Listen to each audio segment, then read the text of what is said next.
Hey everyone, and welcome to the weekly catch-up podcast. It is Friday, March 2020, and this year is canceled. I'm your host, Carson Gibbons, and as always, I'm joined by my good friend, Mr. B. Red Colvin, fresh back from spring break, kinda. Yeah, that'd be me.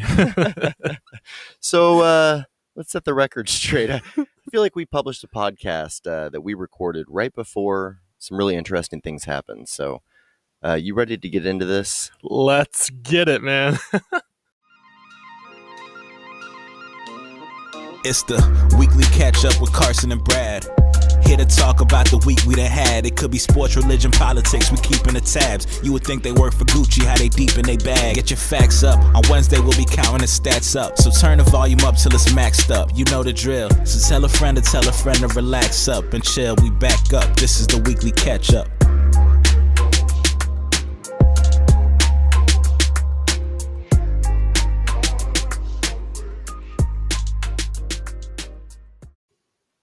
So our last episode that we recorded, the Timeless episode, which, by the way, I enjoyed that one. Yeah, it was wonderful. Yeah, okay. Nobody's listened to it. Oh, really? No, it's still just accruing listens. But I enjoyed that format with you. I just wanted to say that at the outset that man. I didn't listen to it for the 7 or 8 days that it wasn't published, essentially. Right. And so I listened to it when it came out and just thought that having some pre-thought out things was kind of a nice change of pace, if you will. But I agree. We recorded that on March 11, Yeah. 2020. It was a Wednesday. Mm-hmm. And I'm editing the podcast thereafter. I'm getting it all queued up because we were going to publish it for you tots this last Monday, since Brad was going to be out in Colorado on spring break, just gallivanting around.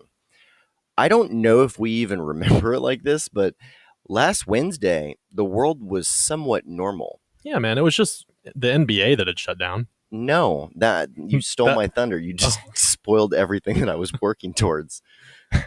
You just burst my tot prematurely, B-Rad. So Brad leaves. He's leaving the Dallas studio, as we'll call it. Yeah. And he's headed back south. And I get a text. Usually I text Brad the link to the podcast on his way home from the studio. And this time he texted me because we weren't publishing right away, but I was still hard at work editing. And he just says, hey, the NBA, their season got suspended. Oh, and wow. I was like, I'm not done. Hold on. Hold your horses. And so next text from Brad, there's like 3 or 4 that go unanswered as I don't look at my phone for a little while. Next text from Brad, Tom Hanks and Rita Wilson have coronavirus. And my world just starts crashing down around me. So I opened up Twitter and Twitter Explorer. And I really feel like last Wednesday night was really when the world started to crater. Yeah. Really, the NBA suspending its season is what began the domino effect of what we're now seeing, which is unlike anything you or I have seen in our lives. Ever. Yeah. So I'm super glad that you're back. I texted Brad today. Today is a Friday. We're recording on a Friday night. Yeah. First Friday ever. Yeah. I texted B-Rad and I said, hey, I know you're supposed to be getting in from vacay today, but if you are hankering to do the pod at all, I feel like I would love to go live every single day because this is a moment in time. This is a podcast that's being done. We are not socially distancing ourselves from one another. That's right. We are. My hands are clean, baby. Yeah. Thank you for that. And he goes, actually, we came in last night due to a storm? So there was like a big storm coming in around Denver, and we were going to have to drive through Denver. I had stayed with Buffin Abroad, Brock Reichert and his wife, Courtney. And he had gone into work, and he texted me. He's like, hey, man, I'm just letting you know, like, weather's looking pretty bad starting this evening. So you might want to consider getting out of here. And so I looked it up and I'm like, man, yeah, it's going to be snowing for like the next 24 hours at least. And I don't want to drive in those conditions. So I woke up my Courtney and we packed and we got up out of there. We got home around midnight last night, or I did. Probably dropped her off around 11 at her place, but. Which is still in Temple? No. I dropped her off at her parents' house. Is she officially out of Temple? No, she'll be there for like 2 more weeks. Okay. Yeah. Cool. I forgot that was coming up. Yeah, man. It's easy to forget everything that's normal and exciting. Yeah, dude. and There's been so much news coming in. Like, my bad for bursting your bubble with the NBA thing. No, that I was thought good. we even mentioned that on the podcast. Like, that's how No, much news has happened since that's I why learned that. at that point, I remember thinking that we were taking the high road and being like, oh, coronavirus is going to be here to stay. It's going to affect a lot of Yeah. us. And I had no idea the minute we turned that podcast off that the NBA was suspending its season. All these celebrities started coming down with coronavirus.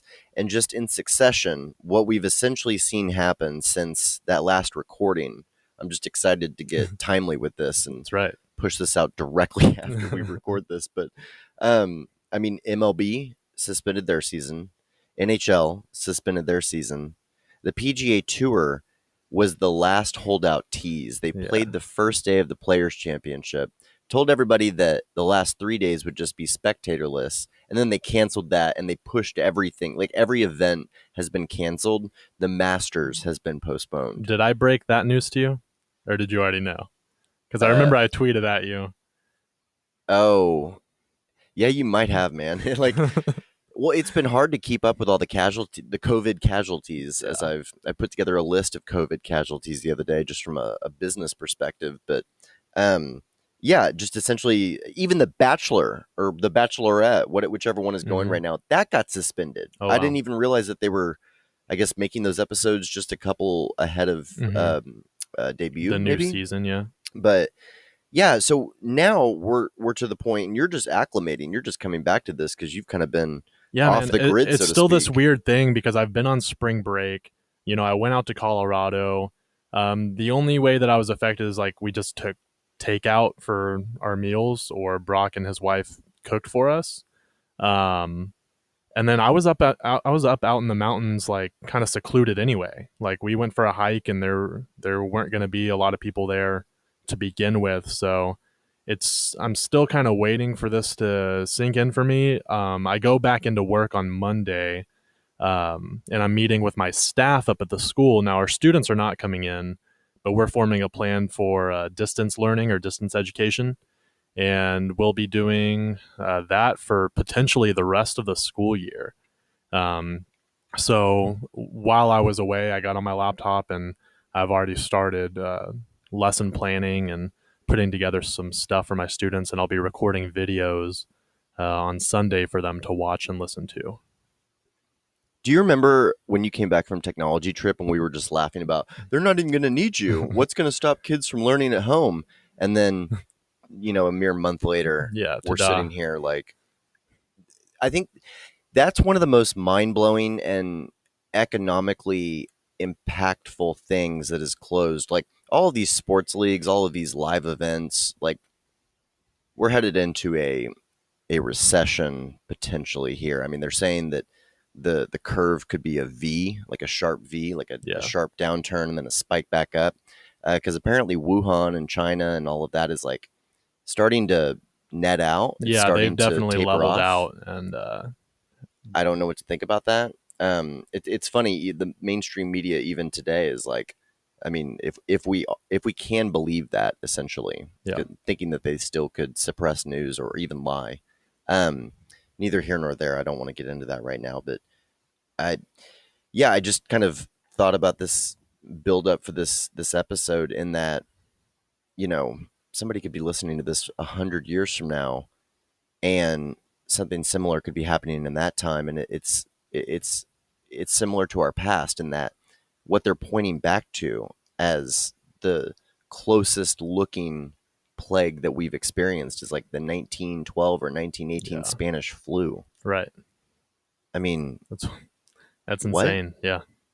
What? We haven't, like you said earlier, we've never experienced something like this in our lifetime. One of the worst projections, if this were to take its course, is that 11 million Americans die. Yeah. Now, that's worst case scenario. I mean, that's if we still have spring breakers partying over on the beach in Florida. Oh, man. Did you see the drunk reel where they were just like interviewing the girls? And why did everyone have like rashes on their face? Dude, they picked all the ugliest spring breakers possible because these people all had like open flesh wounds and sores and They're like rashes and acne, and yeah, we'll just add that to the rest of our diseases. they kind of had that glazed over look, like they'd been drinking McCormick's all day out of a paper bag or something, you know, like right. Oh my goodness. One girl was like, I just turned 21 and I'm trying to live, laugh, love, you know, I'm trying to do my thing.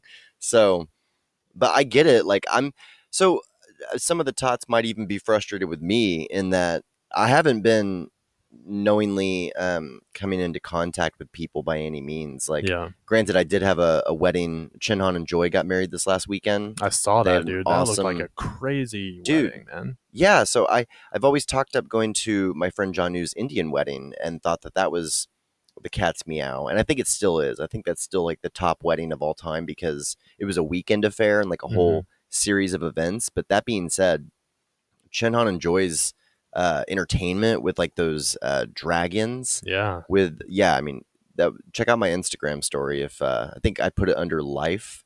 If you follow one of what is it called when you pin it across the top? So that would just be you can categorize different life events or stories. And so if you named yours life, so they would just go to your page and click on the life channel. I've had life, podcast, and travel set up for quite a long time. And then there's sometimes these ones where I'm like, oh, this is awesome. This is life. And then I'm like, but I'm traveling. So stupid. That's great. Yeah. Go have yourself a flick of the old Instagram. It's a good show. But yeah, you have nothing better to do. Yeah. So what were we even just talking about? Spring breakers. Oh yeah.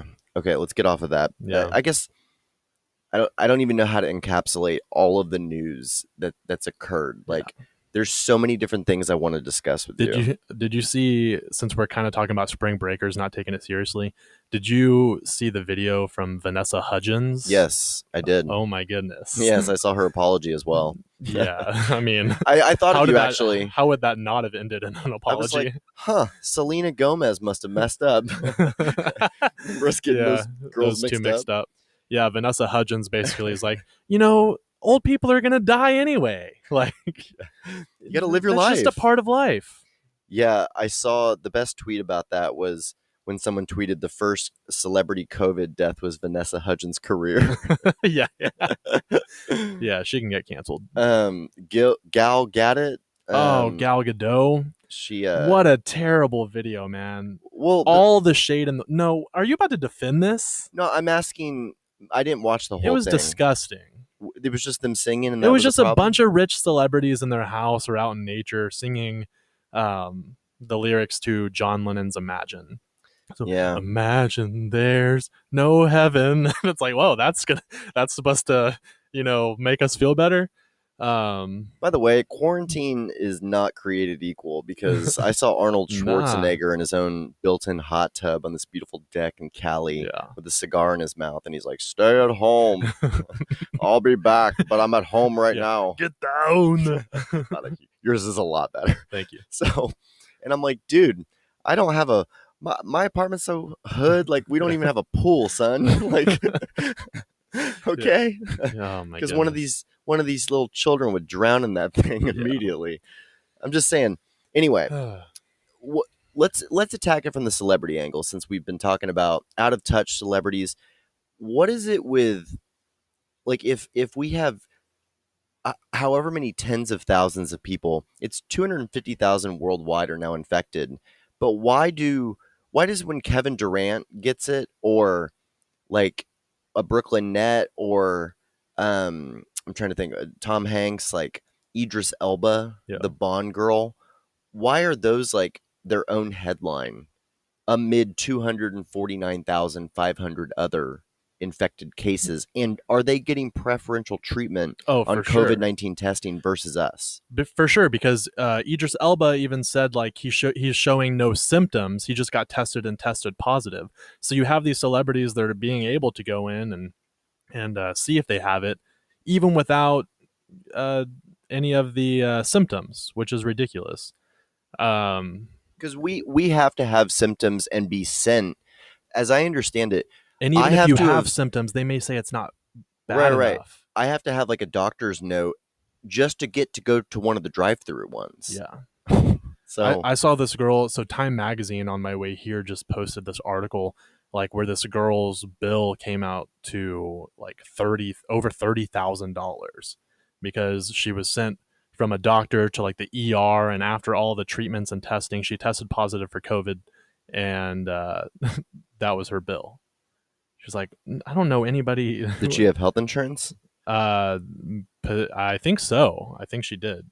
Man, just But anything that still. requires like an emergency room visit, and then I mean, that's just a paid holding cell where they sell you additional products. Like Yeah. you just never want to go even in a dire emergency. Like I'm not really sure. Like the healthcare system as a whole very much scares me. It's so disparate, and I'm looking for unified care. That's Yeah. why my whole goal has just been grind hard enough, long enough that you can not die in an effort to just get like a private.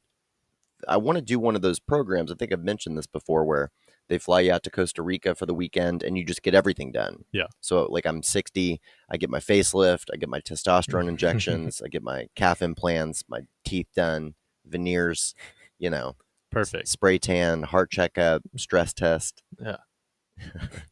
massage. um, yeah, no, it's very scary. We're up to 10,000 domestic cases, and there's Yep. been, dude, New York right now. I tweeted about this earlier. New York has over 7,000 cases alone, and the Yeah. closest state to that is Washington with just 1,300. I mean, New York, it just seems like everyone like you don't have a choice but to be in close proximity with them. If Yeah, that makes sense. it's definitely. Somebody tweeted me that today because I'd sent out some sort of world health meter graph about just the domestic cases, because it is going to bubble, it is going to spike here. As I understand it, the whole name of the game with social isolation or distancing or whatever you want to call it, where even some of these states are, it's nebulous. It's like shelter in place, but you can go out if it's for a walk. It's like some people, I have heard of the cops sitting on some people's lawns and making sure that they remain isolated and don't leave. Like other parts of the country have even adhesived seals to doors to ensure that it's readily apparent if you've broken the seal and left the home, for instance. So that's what I did with my students whenever we went on our class trip. Really? Yeah, you put tape over the hotel room so you make sure that they don't break out. So, yeah. That's not innovative. I've been doing that. Weird adult Christians duct taping their children into bed. That's not even a Christian thing. Like, you don't want any of your students freaking out whether you're private school or not. Yeah, I guess Those kids get in trouble, man. I don't know, man. The whole world is like, it's like, just let the kids roam and be free. Let them make love for the first time in their lives, because we're all going to die. Like, if we don't practice this social distancing, getting back to that original idea, essentially what would happen is the ratios may all stay the same. 1 in 6 may show the symptoms. A certain percentage of those people might get sick, and then some get critically sick, and then some die. Yeah. It's a ever narrowing funnel in that respect. But the real issue is that, did you know before this podcast or this general catastrophe as a whole, that America has only 950,000 hospital beds? Right. Because I did not know that before this. Before this thing, no. But yeah. How horrifying is that, knowing that there might be anywhere between 300 and 400 million people in our borders at any given time? We have been ill prepared. And hey, Trump, he got rid of the disaster, squad or whatever, but he did form Space Force. So at least we have that. Yeah, I've heard, that he had dismissed or not approved budget or allocated budget for the pandemic people. I'm not sure. Anthony Fauci, the main little squinty dude that's always out there on the Sunday morning programs, the nation's chief immunologist or something like that. He's been a widely heralded, I guess you could say, from all sides, as like, a calming voice that's very pragmatic and treats the media and the American public like they are adults, and that we need to be well provisioned and prepared, but not scared per se. And he was in the Obama administration too. Right. Like he handled Ebola. Yeah. So not even sure. But it's just crazy because this time last week they were still trying to make the last minute decision of whether or not to host Dallas's St. Patty's Day parade. Boston had canceled theirs. A lot of major markets had canceled theirs, but it came down to like Thursday or Friday, I want to say, for the Dallas parade. Right. And then this week on Monday, they handed down the decision in Dallas to shut down all bars and restaurants and gyms and social places, essentially. Yeah. And that night, like thousands of people lost their jobs in Dallas alone. Right. Everywhere where an executive order has gone out to not congregate, to not frequent restaurants and different things like that, people are shuttering their doors and going out of business. Yep. All these mom and pop shops. My co-working space had to let go of every hourly worker. Wow. Like they minimized to just basically the foreman on each side of the house. Mm-hmm. And like they told me it's a big group of entrepreneur, food, bev, hospitality, entrepreneurs. Yeah. And so they've worked opening up a lot of like the Grape and Dallas staple restaurants and whatnot. And they actually owned a restaurant next door that shut down as well. Yeah. And they had said that they thought that just that basically every service worker, like every waitress, every server, all of those different types of people lost their positions. And so I work in South Victory Park. I'm one of those crazy people that I was not going to sit at home alone in the rain all week and try to work remotely and maintain my focus. So I actually went into the office every single day because I work in one of those pods and they Lysol. Well, at least when they had the hourly workers, they were Lysoling the handles every day. Right. I had to do my own here at the latter half of the week. But, I held the whole place down. Like all of the upstairs tenants were all, quarantined. They were all at home working remotely. But my entire team has been remote for like a week, but I've gone into the office every single day just because I figure it's probably cleaner than my apartment, first of all. Yeah. Yeah. No doubt. And I just needed a sense of normalcy, and I wasn't really coming into contact. I haven't shaken a hand all week. You know what I mean? That being said, like I exchanged hugs with about 50 medical professionals on Saturday evening. Yeah. At the wedding. At the wedding. So I'm like, if I don't get coronavirus from this, I don't know. Yeah. Anyway, so I've just been kind of trying to live my life somewhat normally this week, but right. Dallas has been a ghost town. Like, yeah, man. I'm posting like, post-apocalyptic I Am Legend photos at lunch, like of the AAC just with like a trash piece just fluttering by. Yeah. I saw the construction workers taking off today and just the normal, Ubers whizzing by and like people hailing a cab or luggage coming out of the W and the sound of construction workers banging on stuff. It's just quiet. Yeah. It's just, and what you can hear the rain, and there's nothing on TV that's live other than coronavirus coverage. Yeah. Like there's no distraction. You can't get out of it. Like the only thing that has provided a decent distraction that has been somewhat live has been the NFL free agency offseason. Yeah. Like, first of all, I like Wild. seeing all these broadcasters broadcasting from their basements. Like, that's pretty fun. Dude. Yeah. And then ESPN Tom Brady is like praying that there's more trades, pickups, or athletes contracting the COVID virus because they need news, man. Well, an athlete contracting the coronavirus is just a headline. It's not something you can delve into because it's like, who do we have? We have Sean Payton, the coach of the Saints, is the first NFL casualty. Mm-hmm. Well, he contracted it. He's not dead. All the Brooklyn Nets. Yeah. Basically, all of New York is infected. Yeah. My colleague has a brother in New York that's infected. Wow. Unfortunately. That is unfortunate.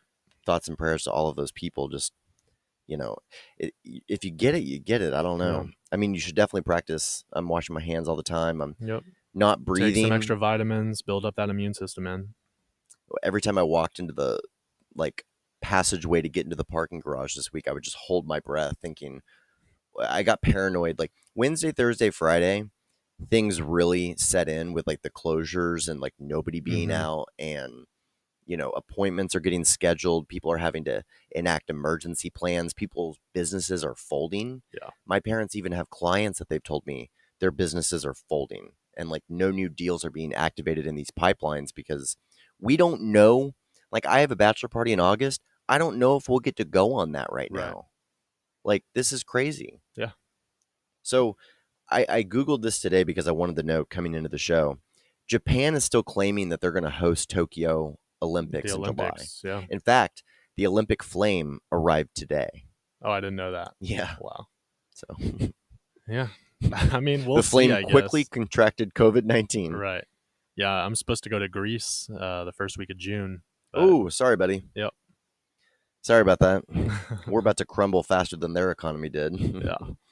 They're about to pump $1 trillion into this economy, and we might get a check, son. Did you hear that? That's what I saw. I was like, I also saw this thing where they're trying to erase all student debt. I'm like, maybe I'll hold off on paying that thing in full. well, you just need to be voting for Bernie Sanders then. Like, yeah. Because that, I almost called him a word. That guy is still in the race, apparently. Yeah. By the way, Where is Joe is trending on Twitter. So shout out to Joe. I hope he's, got the Modelo virus and not the coronavirus. Yeah, we hope you're all right, buddy. Yeah. He's run away with every state election since Super Tuesday, like both Tuesday elections after that they've actually had. They've had to postpone primary votes, like primary election days. Yeah. Every major sports season, my parents missed seeing the Eagles with their friends at the AAC this last Tuesday. Mm-hmm. Like, what is there even to talk about in some ways? Like, there's so much to talk about, and I don't even know where to start. I mean, if we're talking about Joe and him getting votes, we can talk about whether or not we think Trump will be reelected. Okay. Let's get into it. Your dad actually LinkedIn messaged me and sent me pretty nifty, looks like some sort of aggregator for top news headlines by vertical, like here's world news, here's finance. And yeah, Trump he's flip-flopped so much because on Monday, Tuesday of this week, like mainstream media was singing his praises. Yeah. Like they were getting in trouble for doing so. Like Dana Bash on CNN got lit up. Yeah, I was about to say CNN. Lit up for saying this is the type of leadership we need in a time like this. And they were like, what are you doing? I saw on Twitter, they were like, does Dana have the coronavirus? Like, she's not thinking straight. Yeah. She's fatigued. Dude, yeah. So I had left on Friday for Colorado, and that's whenever Trump had he had his announcement and what America's planning on doing. And let's see. So we were about an hour into our drive listening to that, just wondering if we were going to have to turn around or not, because they banned international travel, and we were also curious if they were going to ban like state to state. But fortunately, they didn't, and we were able to have our little secluded vacation. But yeah, in some ways, I feel like road trip or camping or yeah, I mean, golf. Like it was a road trip, so we didn't have to go to the airport or anything. So we were isolated. Yeah, state to state by car would be like major lockdown. Yeah, because you can still technically buy a flight and like go to the airport right now. Right. They've canceled. We're gonna have to bail out the airline industry completely. So what are we talking about? We're talking about Trump's. Sure. So, like, I think I brought this up on the last podcast before things had even gotten this crazy, but like his main leg to stand on was the economy, right? Yes, always. Right. So how's that looking for like those that feel like he's built a strong economy for America? Does he still have their vote, or what's that looking like? I don't know. I don't know that I come into contact with your stereotypical media portrayed Trump voter, like with typically they've got, a thing of hay coming out of their mouth. They're picking out with their teeth, and they're sitting on the back of a pickup truck in like Kentucky. Yeah. And they're like, this is Trump country. Just like a good old boy. And they forget about all the people in the suburbs that we're like, well, I'm for tax cuts. Like, wish you wouldn't say that. But, I mean, there's a silent majority in the country. Some of that is still true, is my main point. Yeah.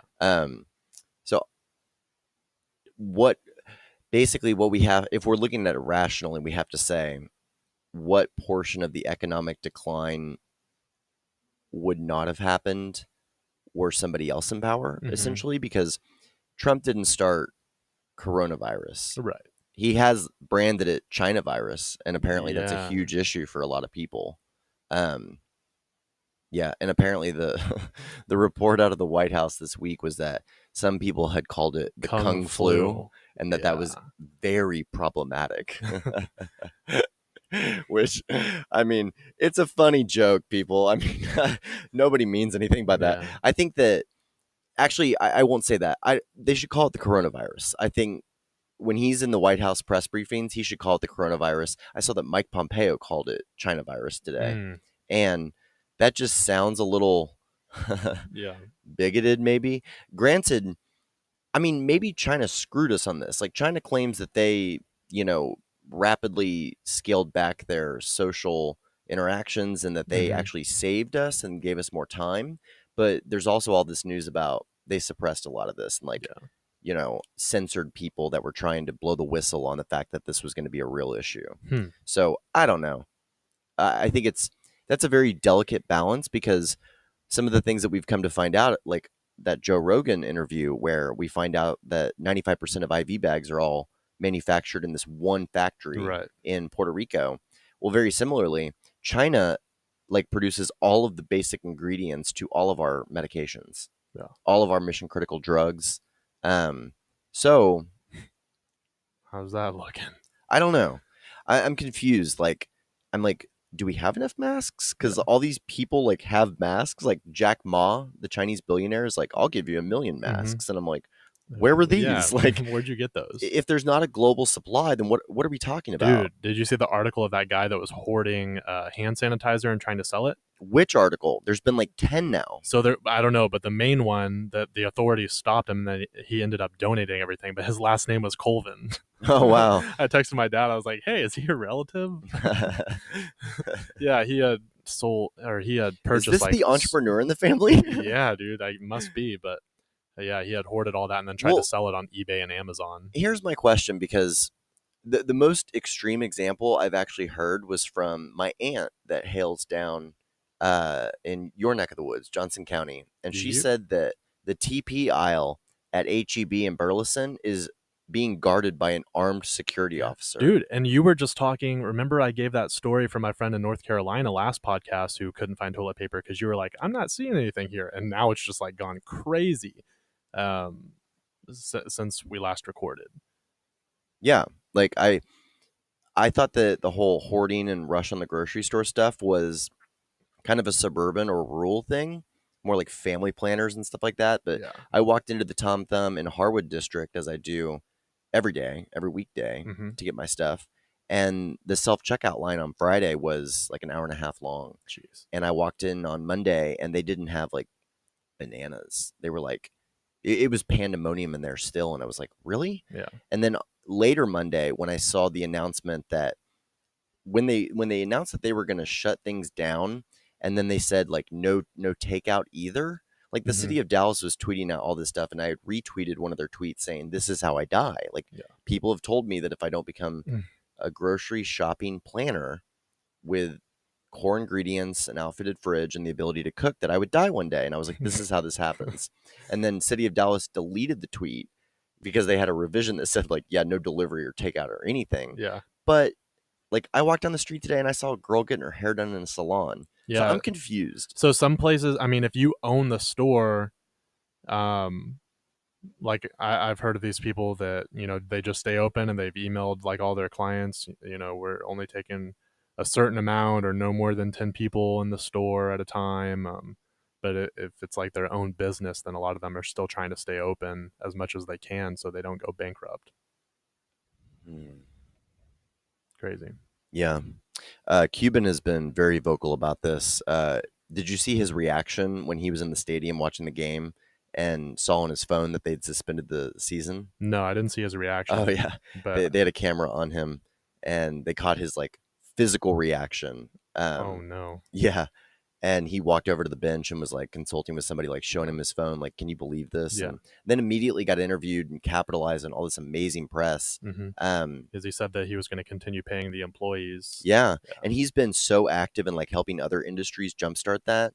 He's even got, I think he was matching displaced service workers to not-for-profits that they can help in the interim, but also be hired by other people. He's very much encouraged that every small business loan, every bailout check that you can give to a business owner that will allow them to retain employees and not lay them off or fire them, but keep Yeah. paying them, that's what you should do. So, I've talked to people that they've continued paying their nannies or their lawn Mm-hmm. guys, or even just all the people that they do business with in an effort to keep the economy moving around and Yeah. whatnot. Like a lot of these businesses, corporations are showing their true colors. So now would be a good time to look at, how they're treating their employees in a time of crisis like this. Well, and just because you lay people off doesn't mean that you're a bad person. You're Like right. some of these industries, it's like, hey, you know that that's also been kind of the fragility that I've seen within commerce and business and all of this, that not only are our products sourced from areas where if we have conflict and they wanted to cut off our supply, we could be in deep doo-doo,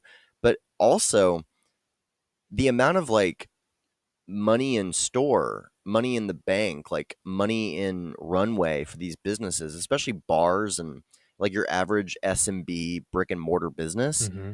Like if they don't do sales that week, they fold. Like it's crazy how it's just to keep it going, you know? Yeah, and my only I guess my complaint there would be, whenever these corporations or whoever's talking about just an American citizen, like individuals, they tell them, oh, you need to have enough money saved up so you can live off of it for the next 6 to 9 months. Like you need to have that in the bank, and a lot of these corporations kind of say the same thing, but then they also weren't uh, fiscally prepared for an event like this. Yeah. He's been very adamant that any bailout money cannot go to the buyback of stocks. It's funny, like we've bailed out the airline industry before, and the last time they used a lot of the money, it sounded like in a big stock buyback program, Mm-hmm. and that equated to $45.4 billion. And now their ask is $50 billion to bail out like U.S. Airlines or United or somebody, or maybe Yeah. I felt like that was each, or I'm not really sure, but basically somebody had, I think it was Michael, had sent me some sort of meme or something about how they basically are subsidizing, or they're getting their entire buyback paid for with a return. Mm-hmm. So anyway, Cuban has been very vocal, and I guess that Trump has started to really, based on his news conference today, he was saying how his main objective was, to think about the worker, and he was hedging on some of those things with the stock buyback programs. He didn't think it was a Mm-hmm. good thing, and I don't know. He might come out.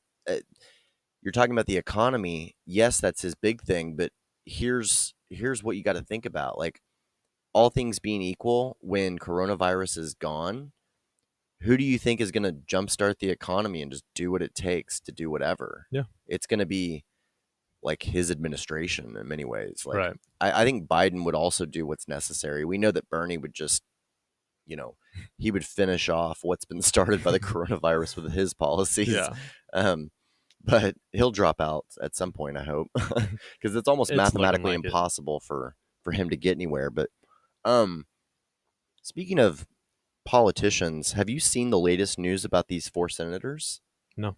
So, four senators that were privy to coronavirus briefings a month ago, coming out of China, like they were on the intelligence committees and different things like this. That different Senate committees that are tasked with looking at things that are perilous like this. Okay.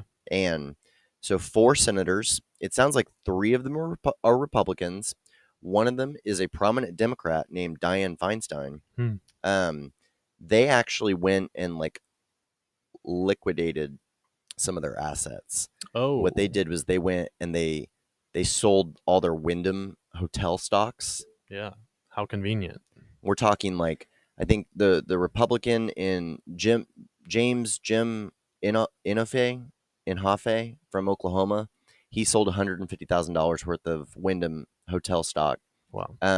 One of the girls from Georgia, Loeffler, I think is her name, something like that. She sold between 1.5 and $3 million worth of stocks in like industries that were going to be affected by the coronavirus. Wow. And all of these people conveniently had like kind of downplayed it at right? first. In Yeah. fact, I think Senator Richard Byrd out of North Carolina, he had written an op-ed about how prepared we were for something like this, and then simultaneously or directly thereafter was selling off huge amounts of stock in preparation for the market crash. Yeah, that's gross. Well, yeah, I mean, Tucker Carlson on Fox News was like, this is disgusting. They should all resign and face charges. Yeah. And a lot of the left was like, yeah, Tucker, like, go get him. Like, we rarely agree, but let's do this. Like, Right. so it sounds like that's a pretty universal thing right now that they're not going to get away with. Good. And, you know, a As couple they of shouldn't. them have a lot of tenure on these committees, like Yeah. Dianne Feinstein, Richard Burr. Like, these are big people in the Senate. Yeah, and I also hardly think it was just those 4 that knew about this. So, like, how deep does this go? You know, Well, like how would it just be those 4 that knew about it and no one else? well, and when you're at the top, you know, to get elected to a Senate position, you were likely a lawyer or something of that effect. Maybe you were a partner at a law firm. You've made some money in your time. You've enriched yourself off of book deals, speaking deals, different things like that during your time in the Senate. And you're a person of influence. Yeah. How, when you have preview access to every amount of information that anybody ever gets, and you also still are able to perform business, execute business as a private American citizen, on the other hand, how do you not mix those two things up? Because Yeah, that's true. I'd seen something where one of the people that got caught up in this had actually voted for a bill that would not exclude like members of Congress and the Senate essentially to profit off of information not shared publicly. Yeah. It's not exactly insider trading. It's actually almost like worse than that in some ways, but it's more defensible in a court of law, I would feel like, because, you know, if you hear about a virus coming out of Wuhan and you think that based on initial models and projections that it could be big, but you think that we're prepared for this, but just in case, you're going to go ahead and liquidate these stocks over here and get some cold hard cash instead of, you know, these stock assets. Is that, first of all, I don't even know. I think that became illegal, but I read something about it not being illegal at one point and them voting against that. So I don't know where the law exactly stands right now, but if people are claiming that legal jurisdiction could be taken here, then they must know something. That's true. Yeah. I don't know, man. Sketchiness. Yeah, but do you see my point, though, that if I'm a lawyer, like let's say I've gone to school for forever and then I work my butt off for 100 hours a week as a junior associate, and then I rise to partner, I write a book, I get elected to the Senate, and then I've got $5-10 million in net worth, and I hear about a pending thing, and so I sell some of my stock because I'm looking out for my family. Is that wrong? Game the system, sure, make your money, but whenever it's something as serious as this, that, you know, everything is shut down now, it would have been nice for all of us to have been privy to that information. Well, just to play devil's advocate, like, how are they, if they're from Georgia or Oklahoma or North Carolina, and they come out and say, okay, there's going to be a sickness and it's going to shut everything down. Would anybody have even believed them? Like, we only believe... They believe the information enough in order to sell those assets and make money. That's all I'm saying. Like, so it must have been enough information for them to do that. And I don't know. It just kind of sketchy and selfish, in my opinion. Yeah. I don't know. I mean, these people that are like approving and writing all these bills for this, you know, legal aid and stimulus package, they're still trying to social distance somewhat in the nation's capital. But I think that multiple Congress people have already tested positive for COVID-19. That's what really scares me with the system breakdown, is that if truck drivers or truck routes get impaired for food delivery, everything goes haywire. If the power goes out for 48 hours, everything, there will be anarchy in the streets. Yeah. Have you seen that gun sales went way up? Yes. Did you see that there were lines around the block to buy guns as coronavirus came in? Yep. Isn't that crazy? But also, I could totally see that. Because I was like, I'm glad I have a gun. Yeah, I was not surprised. Because, I mean, there's already been looting. Yeah, that's what I was going to say, is like, my office got robbed of TP. Oh, yeah, I did see that.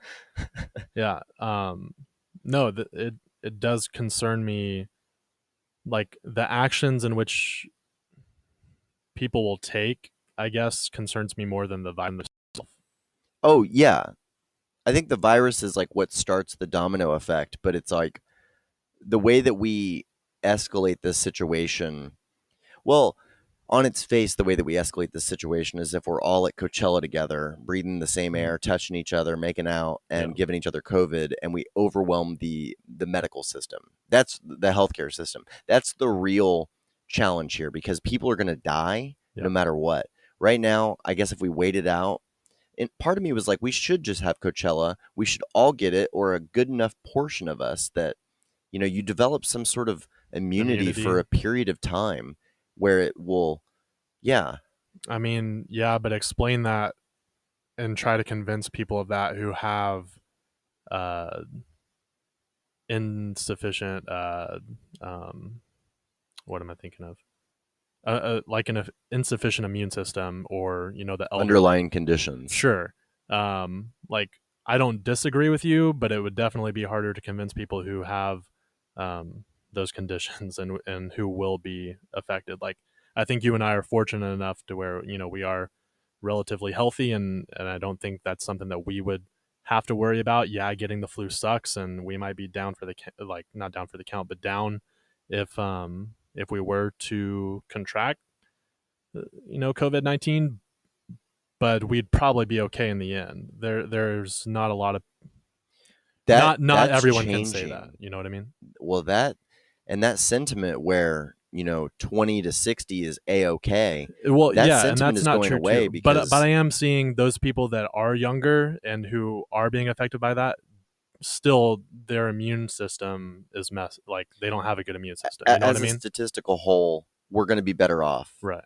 on a greater statistical basis. I agree. Yeah, and I have However, seen people our age. 40%, I saw like 40% of some of these hospitalizations are like young, like in Dallas, the Yeah. most critical cases are like 20s, 30s, 40s, 50s. Mm-hmm. And there was we're up to, I think last night I heard 39 cases in Dallas. Yeah. I'd also be interested to see the demographic of like the ages in Dallas, like just of the residents. And if there are a lot more 20 to 50-year-olds than, 60 to 80 or whatever, well, then of course there's going to be more people our age contracting it because more of us live there, if that makes sense. Right. But we're not talking about the contraction rate. We're talking about the need for hospitalization. Yeah.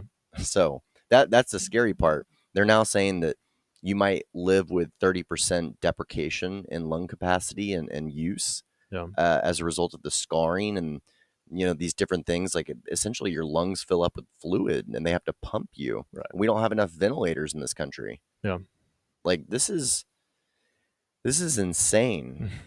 If you had told me last Wednesday that the same time next week, not only would NBA be shut down, but every major sports league, worldwide, every tour, every performance, every social gathering, every bar, every restaurant, like I wouldn't have believed you, and I couldn't have, because every day it's like we get to a new point on this totem pole of like social liberties that we always take for granted. Yeah. And now we're all huddled around Zoom. I had a birthday party via FaceTime this week for my buddy Jeff. Happy birthday, Jeff.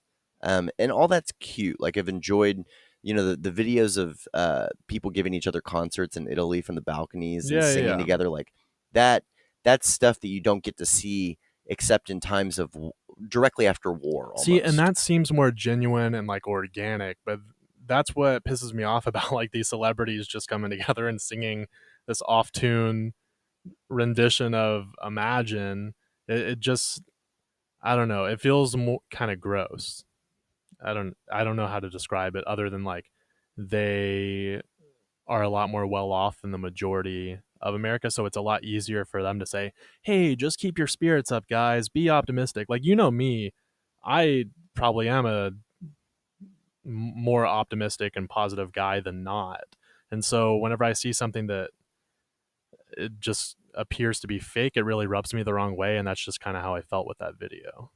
Well, you felt like they were trying to come up off of the association of the video, and just it was like well, this isn't explicitly in an effort to help COVID-19 patients, so you're just promoting your career in Yeah, wrong time, wrong place.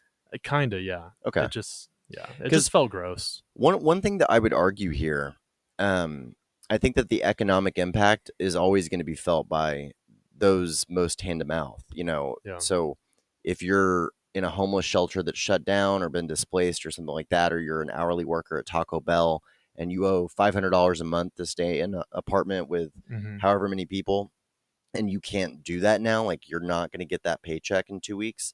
My heart goes out to you, and um, my main point being that they're going to feel the economic impact of the virus. Yes. However, to say that I don't think that coronavirus is a respecter of people's pocketbooks per No, se. you're right about And that. you could argue that the rich would be more likely to contract based on the fact that they've probably been on planes, they've probably been abroad more recently, or You interact like you could also argue that they have more resources in order to get help too, though. always, sure. Yeah, That's why we all try to stunt like our daddies to get money in this country because, and I agree. nobody's going to do anything for you, Yeah. Like, why would they? They're seeing out of their two eyeballs. We're all, it's a single player game. And ultimately, we're lying to ourselves if, like, ultimately, your Maslow's hierarchy comes first. Yes. It does. Just sorry. So, I don't know. How mad do we have to be at them? It's like they got together with a video and, like, Well, I'm not raging. I if just they think did it's, get sick, they'd have a better chance of surviving because they planned ahead. well, they didn't really plan ahead. They just cut a break and are famous. Like they didn't. Who planned ahead? Like Kristen Wiig, Will Ferrell, they did not plan ahead. Well, I mean, when they were sleeping on somebody's floor, like in the early years, like trying to make it when all their other friends were making normal money at a normal job with their own apartment. I mean, you think John Lennon didn't get here? I mean, John Lennon, John Legend, or any of these people through a lot of talent and hard work, like their Sure. 10,000 hours. Sure. I don't know. It's an interesting topic. I agree with you if that's your sentiment. I didn't know why the internet blew up so hard over that because it was kind of like, why don't we just let this one die? Like I thought Vanessa Hudgens was much more Oh um yeah.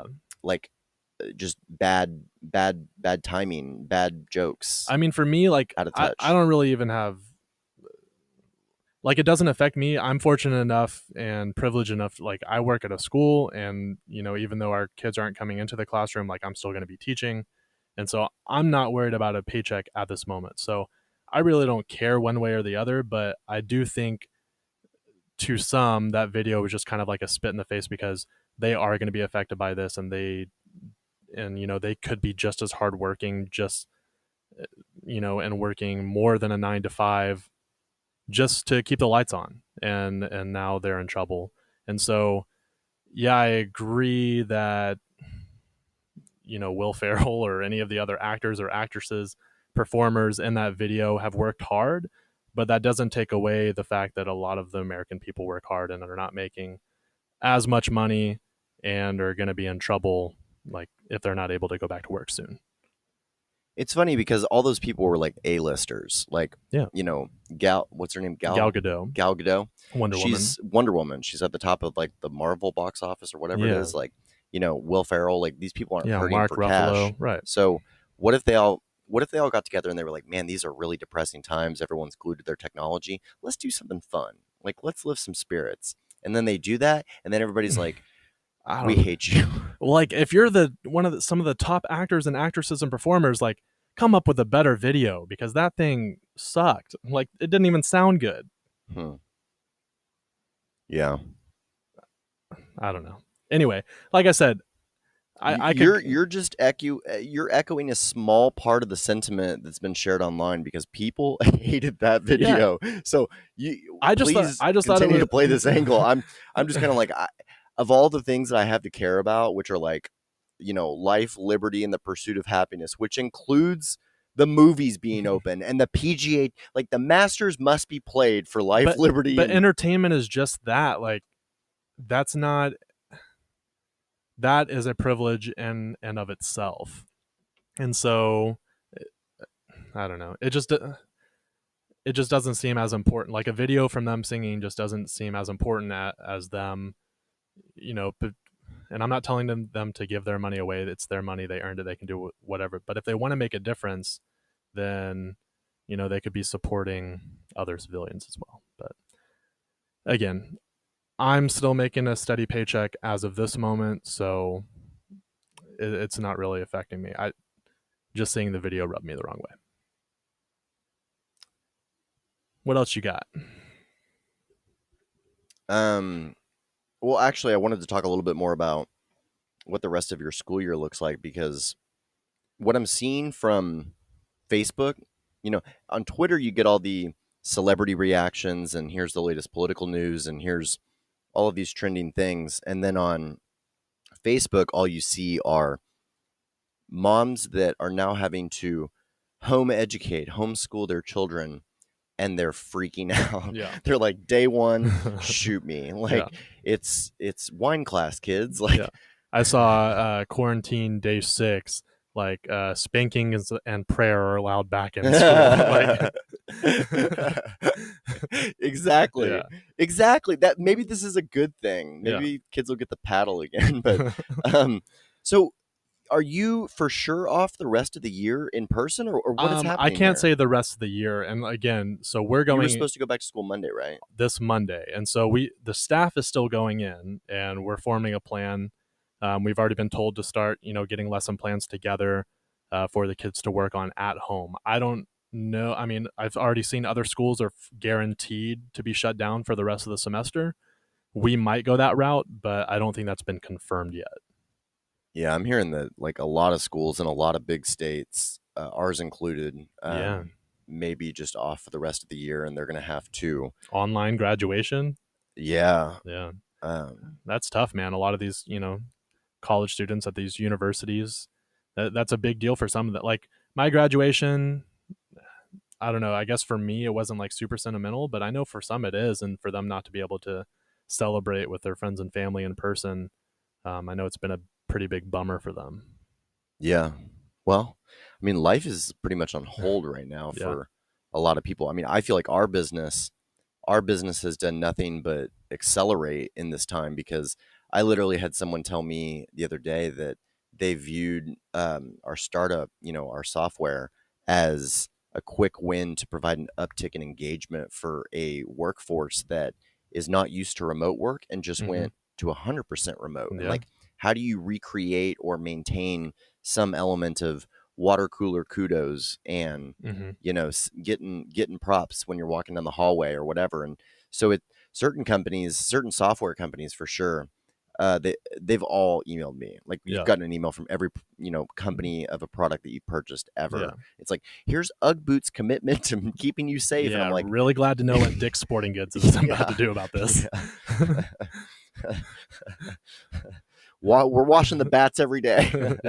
Yeah, I saw Chris D'Elia tweet either yesterday or today, and he was like, crazy to think that some dude was eating a bat a couple weeks ago on the other side of the world, and now I can't go to the gym. Oh, it's a polygon, a possilium. Yeah. What is it? Polygamy. Polygamy, yeah. It's polygamy. No, I don't know what it's called. Polygamy did this to us. Yeah. Somebody had sex with a bat. We always forget what that is. Yeah. Pangolin. I always think there's a Y in there for some reason. Yeah, I don't know. Pangolin. Okay. Did I show you a picture of a pangolin last time? I've seen it. Yeah, like things looks like it would have some disease. Yo, I can't get down with. We shouldn't be calling it the China virus, but the Chinese eat some really disgusting things. I got to be honest with you. I don't even think that's not a racist sentiment. That's just facts. As somebody that was raised not eating scavengers or anything, like we what do you call us? We're not kosher, but we practice the Levitical health law. Yeah, you just eat clean meat and nothing that chews its cud, or only things that chews its cud. No. Okay. Yes. We can only eat things with certain types of hooves, right? Yeah. We wouldn't eat a horse. That would be wrong. Yeah. But a cow, we're like, we can do that. Yeah. Yeah, I don't know. So bottom line, I wasn't raised eating shellfish, and I would occasionally sneak like pork products like pepperoni and things like that. I was always kind of a backslider on that once a year, but to this day, like I can't get down with crabs and a lot of seafood. Mm-hmm. And if you're eating bats and pangolins and stuff like that, like look at your life, man. Walk out of there with Jesus in your heart. Look inside yourself. That's just wrong. That's just wrong, bro. Yeah, look inside yourself. Look past the bat guts, and that's so gross, dude. Come to Jesus. We need to have a altar call. I'm okay with those people not getting into heaven. That's where I do think you ate a bat while you were on Earth. All right, go to hell. You're out. It's like it was just like, pork, Lord. Yeah, let me look at the timestamp on which the time in which you said that, because what? That'll be the end of this podcast. No, I'm just kidding. What? I'm gonna get smited? Yeah. Oh well, that would be funny. That'd make for a good pod.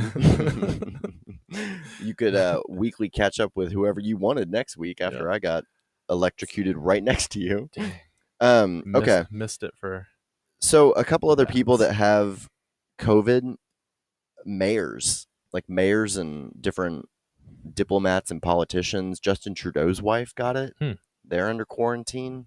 A bunch of people that interface with people from overseas, routine travel, like powerful people are very much at risk of getting this. And if you're in New York, New York is just like the hotspot at this point. It's very concerning. I think Cuomo came out and just basically, it wasn't a shelter in place, but it was a hunker down proclamation today. And it's so hard to separate. It's like, so what are we allowed to do? Because I see cops kind of patrolling around the city now, or, you know, I'll see different ambulances somewhere, and I'm like, what's exactly going on? Because, you know, the Baltimore mayor or governor or somebody of Maryland had to come out and say, Baltimore City, please stop shooting each other because we need the hospital beds for coronavirus. Yeah. So they were like begging their citizens, please quit with this street violence until this virus subsides. And then you can go back to blah, blah. Yeah, you can start popping. Yeah, if we could push this back to July, like, early August. Listen, Lil Romeo, this is the coronavirus block. You can go back to defending your block in about a month once we've capped this spike. Right. Yeah, the coronavirus pledges no allegiance to any gang. The Corona, are you a Crip or a Blood? I'm Corona, baby. Yeah, snap! We that C-19. Duck, man.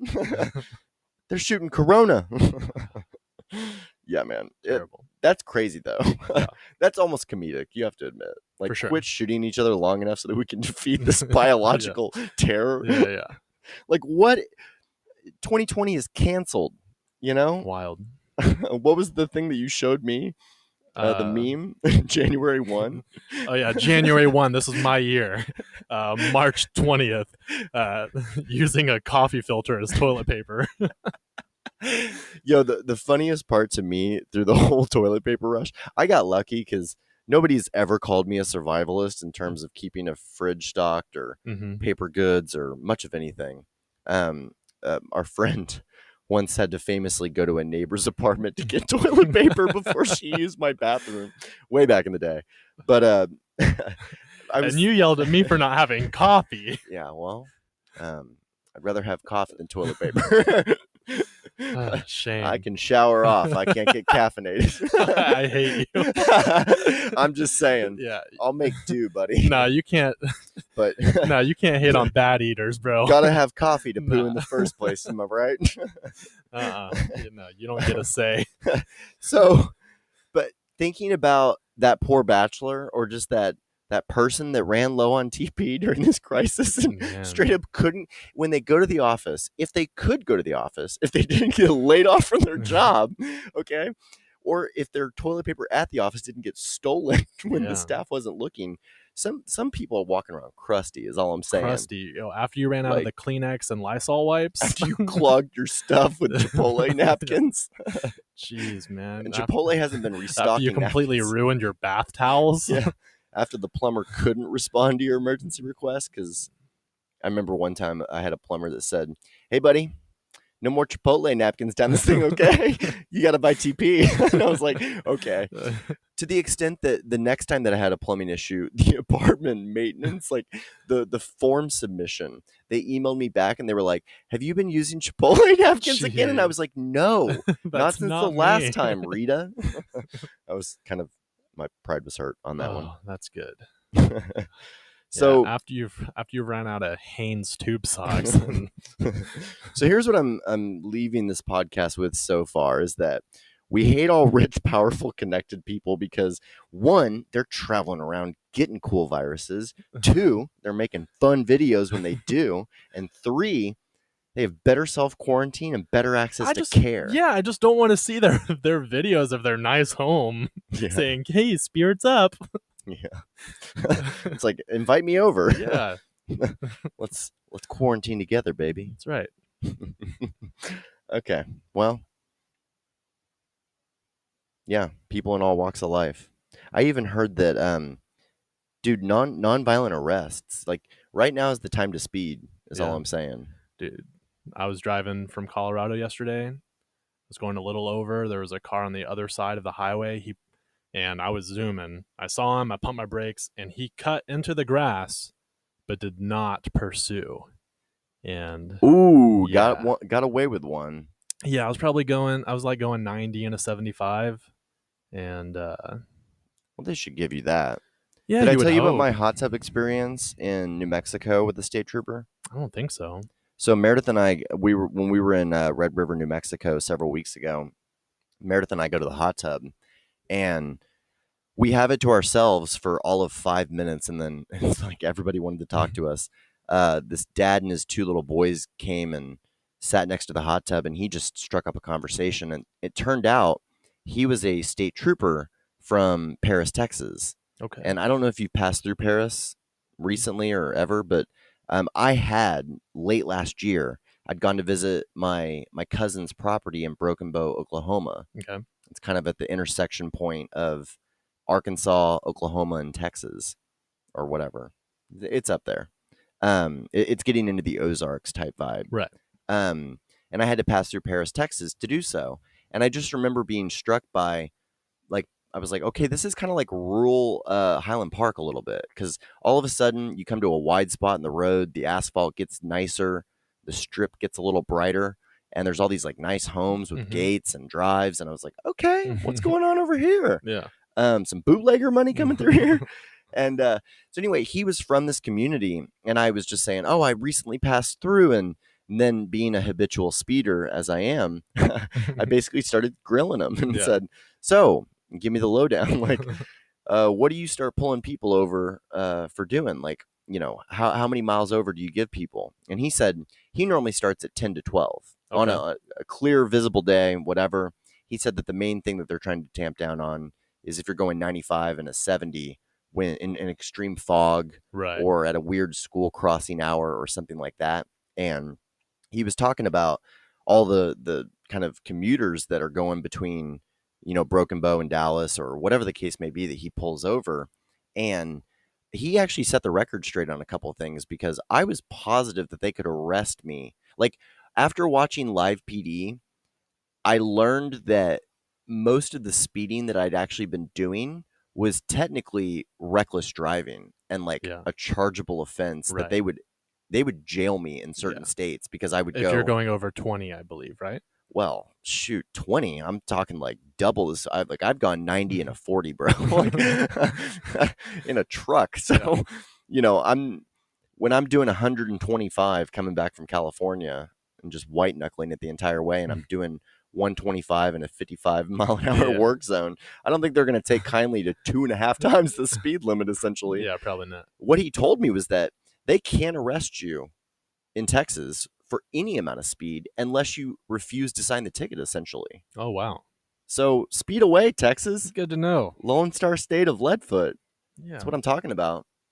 So, I mean, if you're going to do defensive driving, at least, you know, go up to a speed that that you're happy with. I mean, have to move a mouse around for 4 hours for something fun. Yeah, for like 10 miles over, trash. So anyway, as he was leaving, I was like, I'll see you in Paris when you're pulling me over, and I'll remind you, we shared this hot tub experience together to let me off of the warning.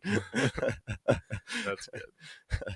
But he really set the record straight on some stuff. He was a talkative fellow. That's cool. They actually shut all the ski lifts down nationwide, it sounds like. Yeah. They did in Colorado. It was one of the last kind of not public utilities, but some golf courses are still open, but most of them have shut down. Yeah. And I was kind of thinking to myself, like, I walk these golf courses, so are they really closed? Because, I mean, technically I make the choice to walk over to the clubhouse and pay a greens fee every time when, it's a course. Like, you can just play the course, I might find myself jumping a fence this weekend, is all I'm saying. So gotcha. Hopefully it won't be a violent arrest. It'll be a non-violent crime. So they'll be like, we're arresting you for bogeying the 18th, sir. But I'm dying to get out there, dude. It's been rainy. Everybody's been shut in. Yeah, that's another thing. Like, well, it might be for the best that the weather's not the greatest right now. Yeah? How do you figure? Well, it's because you're not supposed to be outside anyway. You can. As long as you're like 6 feet away from people. You're telling me you can't go for a jog and that would optimize your life? Listen, I'm not saying I'm not saying don't go outside at all. Don't paint that picture. Like, I'm just... I don't have the coronavirus, but my diabetes is acting up because my blood circulation's poor. Yeah, go for a walk, go for a run. Just, stop clubbing, stop spring breaking in the beaches of Florida. I clubbed this weekend, man. I went with the entire wedding party. It was so crazy. I posted this photo again, Instagram story, life. We're at this club after this wedding. The bride and groom and the whole wedding party are there under a certain age. And we got like bottle service and we got a booth and it was really fun. They had the bride and groom, like their pictures were projected onto screens that were revolving around the club. And they brought out cutouts. So like when the bottle service girls that come out with like the flares and they make a big deal out of it. You're buying a bottle. And they're like, there's like a flashlight under it and everybody's like, ooh, it's so funny and like stupid and pretentious. But this one was cool because they had cutouts of the bride and groom that they were hoisting in the air. They were throwing money in the air. They were shooting confetti out of guns. And then a girl just randomly wanders by in a spaceship that people have on their shoulders like she was Cleopatra or something. Whoa. Did you not see this story? I don't know if I saw that part. It was kind of the summation of a moment. It was like, wow, all right. Yeah, that's cool. So, yeah, if we didn't get coronavirus from that, all I'm saying. I mean, the bride and groom's wedding or honeymoon got canceled. They were going to Orlando to go to Disney World for some reason. I'm not sure why, but they ended up just going to Orlando. And last time I saw, they were getting into a Maserati rental.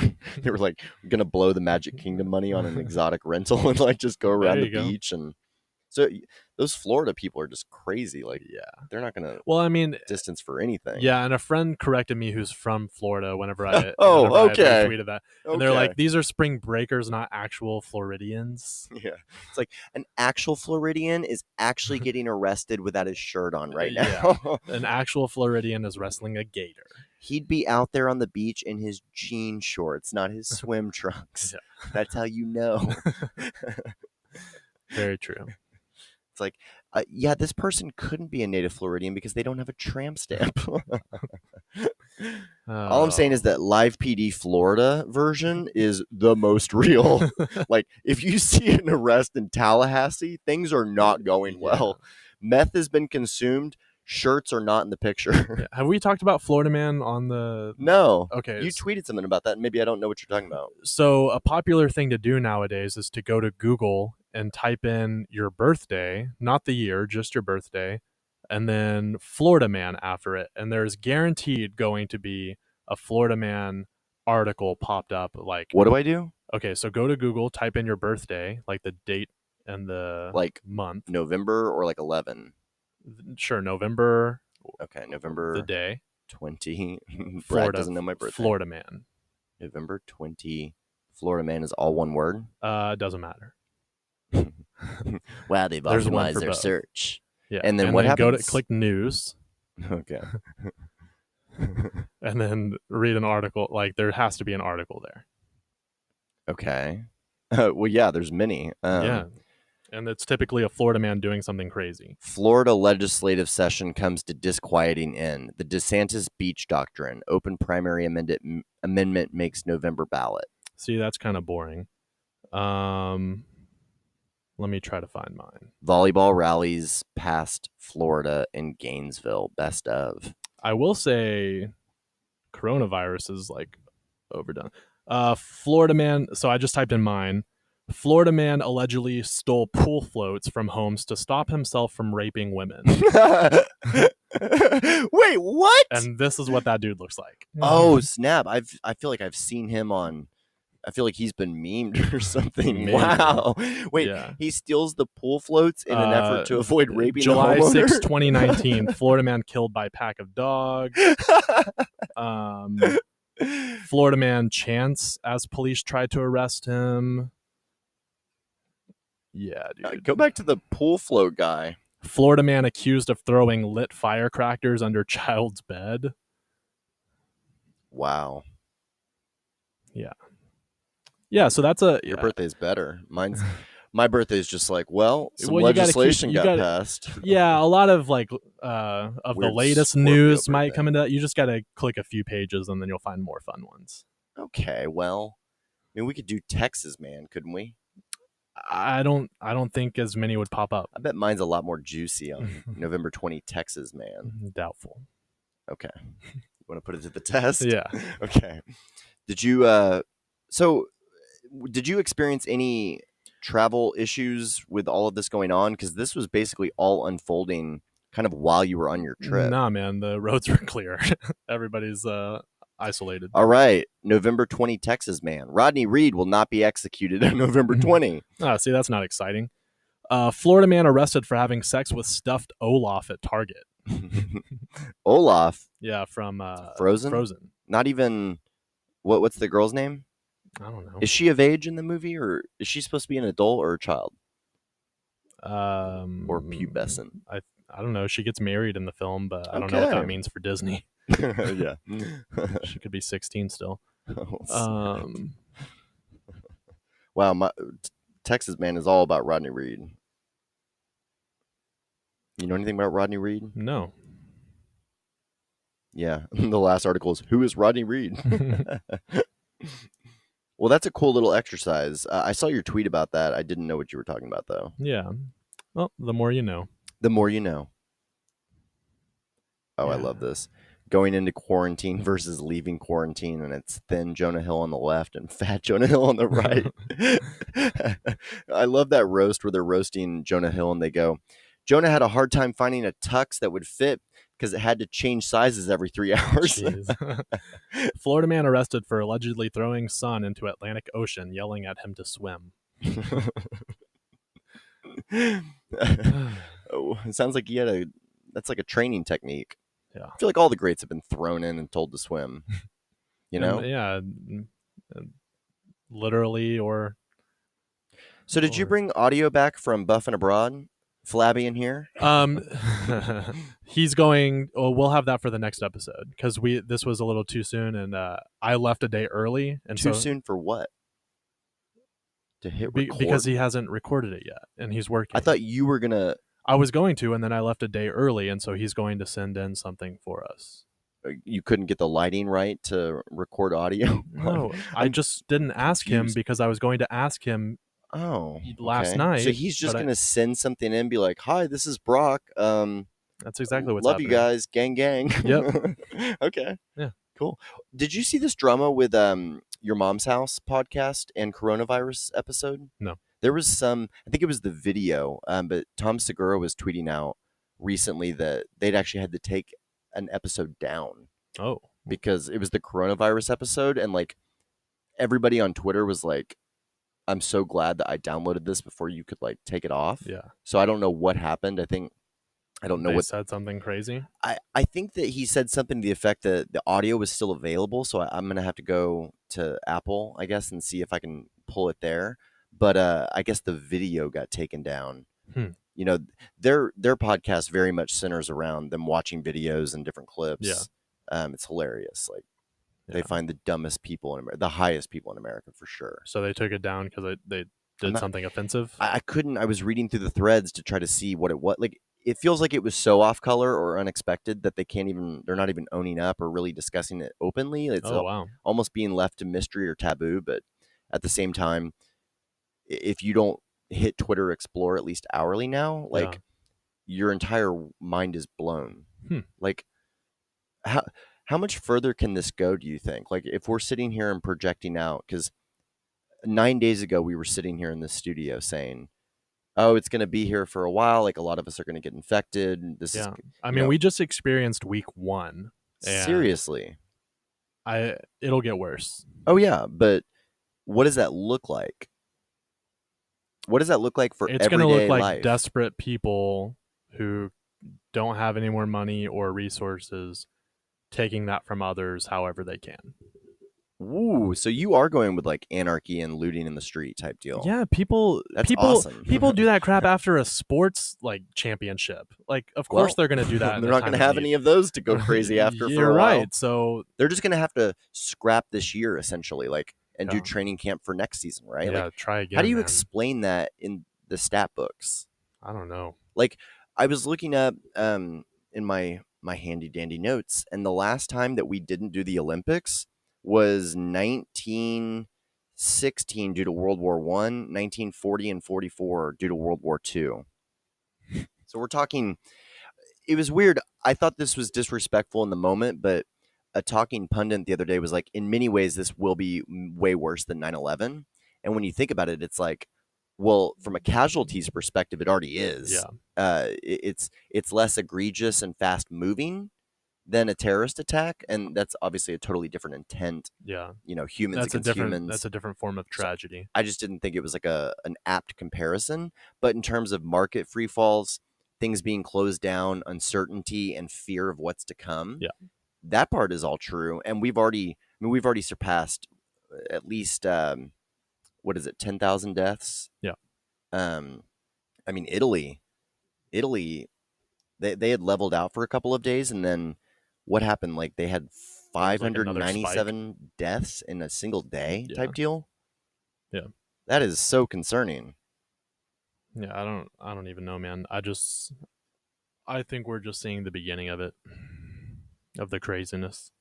I mean, even Trump and the people that usually hedge on these schedules and want to like present things in the most optimal way possible for the markets and financial folks, they're saying like July, August, for things to maybe, for the V to start back up.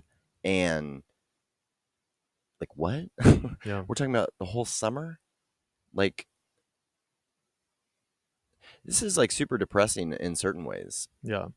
In some ways, it's very exciting in a wrong kind of wild way. Like, the person in me that sees an ambulance and is like, let's follow it. Like, let's see what's wrong.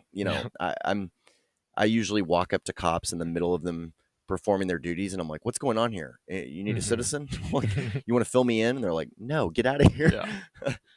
Yeah. But it's very depressing as well. Right. Yeah, I don't know. Like, again, I feel privileged.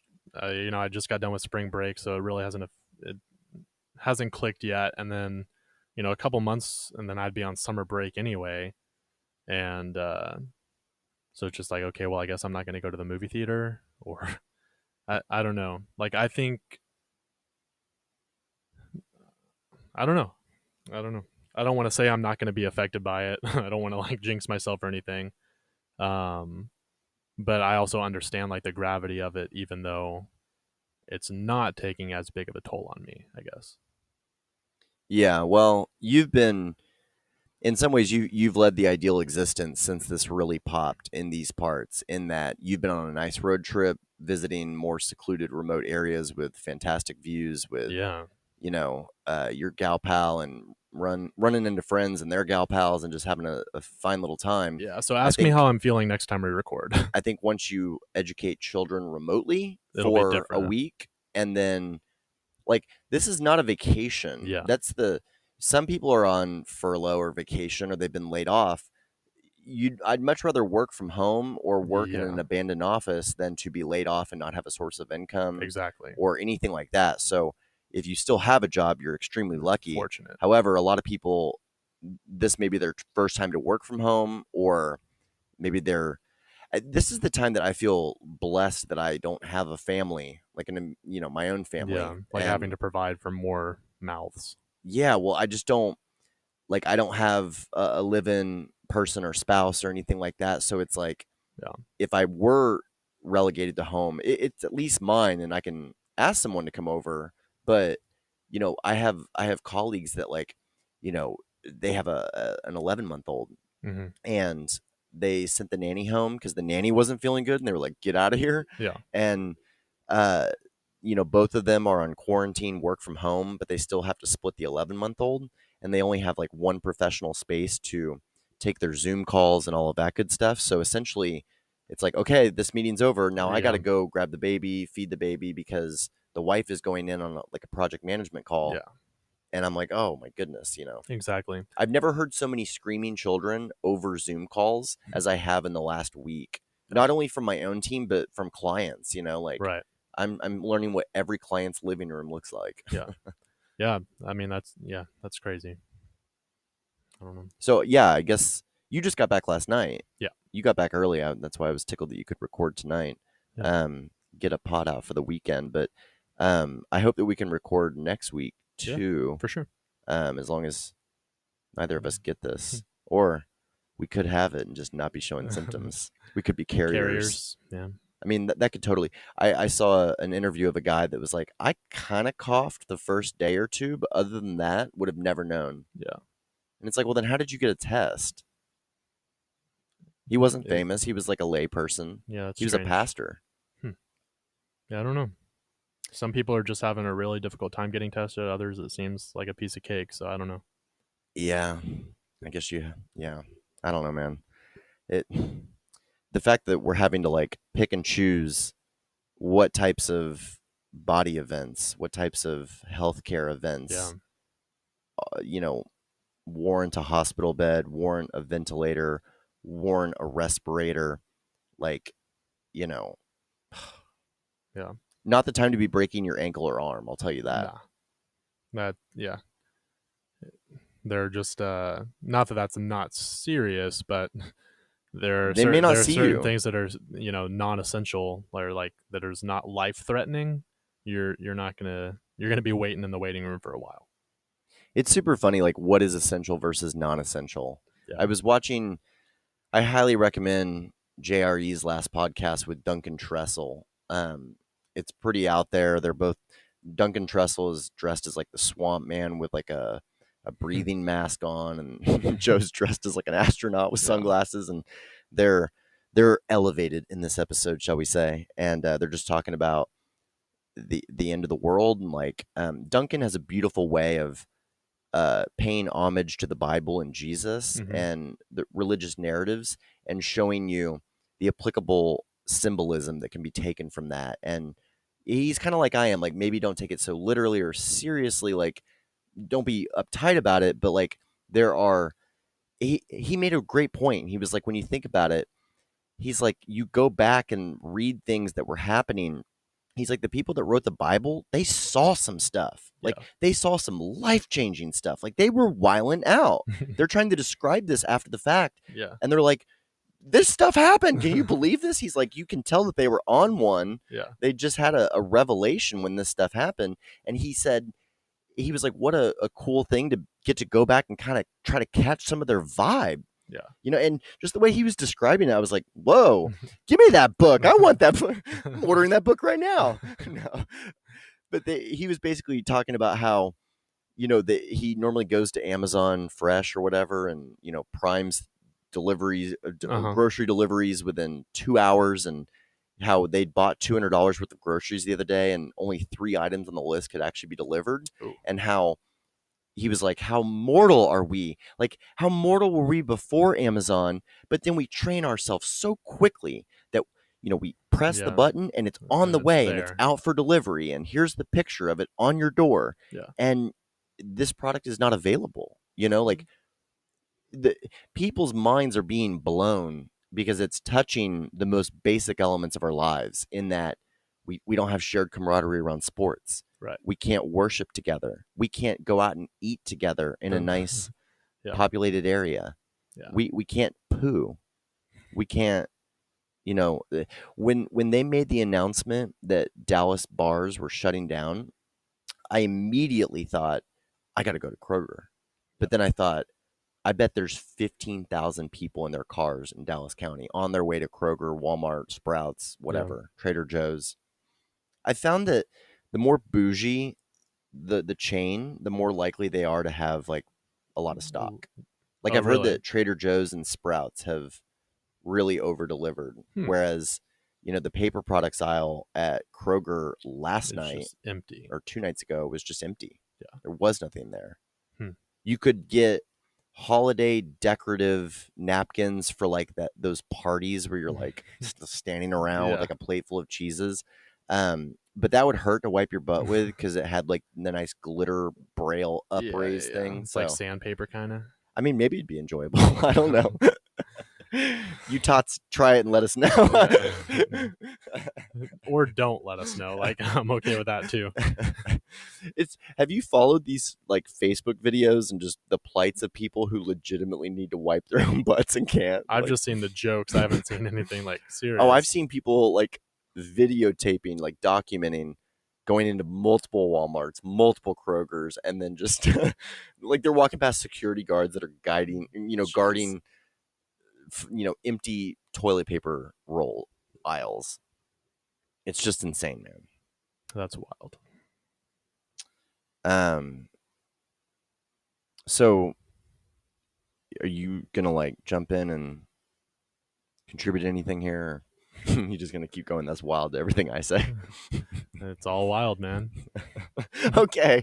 So you just good? You just want to quit the podcast, or Well, what time are we looking at here? Brad's like We've been eking going it for an out for hour time. 30, man. Okay. Well, happy coronavirus.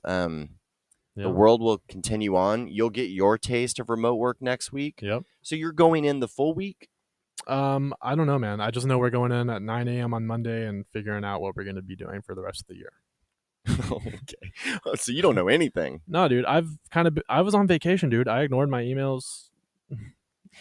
Yo, okay, this makes so much sense because you're over here like, yeah, que sera, sera. No, what will be, I will understand be. it's And I'm over here serious. like, freaking out because I've just been day to day, like walking around this city with like nobody out, seeing this progressive shutdown. it was like that in Colorado too. So I understand the gravity of it. But like for me and my work, even if my students aren't coming in, I still have my quote unquote clients, my students, and I'm still going to be teaching. Wow, they're just not going to. Let me break this down in terms you'll understand. Yeah, I'm just like, for me, work right now is not affected. So, like, I'm probably going to have an easier week, to be honest. And that's why I don't want to contribute too much to it, because I don't want to sound like, like, oh, everything's like great on this side, because I know people are struggling. I think we've very much acknowledged the folks that are struggling. I mean, I had to remind someone the other day. They were telling me about several clients of theirs that were going to be going out of business based on these latest economic developments, and they kept saying like, these people are going to die. And I was like, no, like there's literally people dying. Yeah. And then there's people's businesses that are dying. There's jobs and paychecks that are dying. Yeah. But it's been cool to see the government step in and say, like, you basically can't evict anybody anywhere in this country right now for a while. Yeah. Like, so if you're in an apartment and you can't pay for it, it sounds like there's a stay on trying to collect your money as a landlord, which is also super scary when you think about how that's going to contribute to this economic downturn. Right.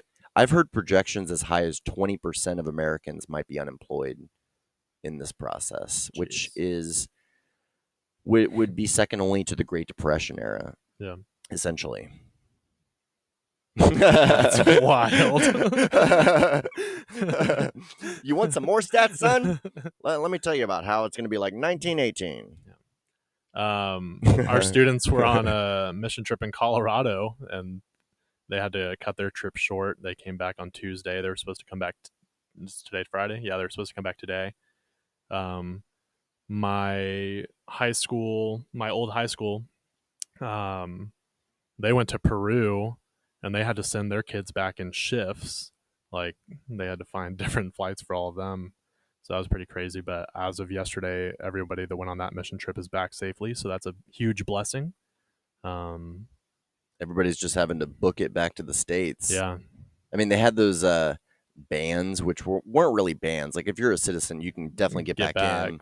But I wouldn't want to have to sit through some of those screenings that I saw in the lobbies of O'Hare and like Jackson Hartfield in Atlanta. Like, did you see those pictures of like 7-hour waits to like get through customs and screening? And they're basically sticking a thermometer every 5 minutes. Like, dude, I saw DFW was packed. I don't know if you saw those photos circulating. Well, that isn't it like a major international? Yeah, that's crazy. Yeah. I heard that American Airlines has had to ground. Well, first of all, they're grounding a good portion of the fleet, and they're using the rest of the fleet to like deliver, goods supplies to other portions of the world. But they grounded 55,000 flights. Yeah, and I've seen pictures of people that are on flights with like 6 other people. Right. It reminds me of that Louis C.K. bit where he's talking about when he was like, so I was on a flight with 2 babies. And then he goes, there were other people there. It's not like I just walked on and there were 2 babies alone there. And they were like, hey, come with us. Yeah. He's like, no thanks, babies. I'm going to wait for the next flight. Just that visual. But yeah, like 6 other people on the flight, which is kind of eerie because I don't know about you, but whenever I'm on a flight that has very few people, it's like, well, this is the one that's going to go down because we don't matter as much as like a full flight. Like our collective lives don't touch as much as like if there were 200 people, if this was sold out. It's a smaller tragedy, so yeah. Okay. You'll hit the 1 p.m. news. Like, it's not. Yeah, it's like airplane crashes on freeway and bogs down traffic. Of course. Yeah. Kobe Bryant was not on the plane, so we don't care about any of the passengers. Right. No famous people. Do you remember when that was the biggest national tragedy a month ago? Yeah. This year, Trump got impeached this year. Yeah, man. The potential World War III trending was this year. We're already done Kobe's with that. Death. Yeah.